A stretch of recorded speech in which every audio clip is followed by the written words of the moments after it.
তিন ব্যক্তির উপর আল্লাহ নিজে অভিশাপ দিয়ে থাকেন। তিন ব্যক্তি এমন রয়েছে যাদের ব্যাপারে আল্লাহ পাক রব্বুল আলামিন নিজে অভিশাপ দেন। এবার চিন্তা করেন, আল্লাহ পাক রব্বুল আলামিন যদি কারো ব্যাপারে অভিশাপ দিয়ে দেন, তাহলে তার দুনিয়াও শেষ, আখিরাতও শেষ।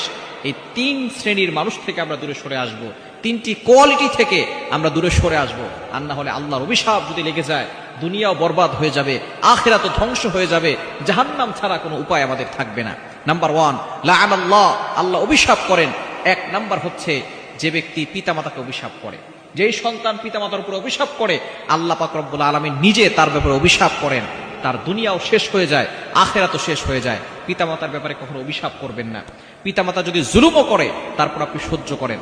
পিতামাতা জুলুম করলে সহ্য করেন। বর্তমানে দেখা যাচ্ছে পিতামাতা, অনেক ভালো পিতামাতা আছে, আবার অনেক খারাপ পিতামাতাও আছে।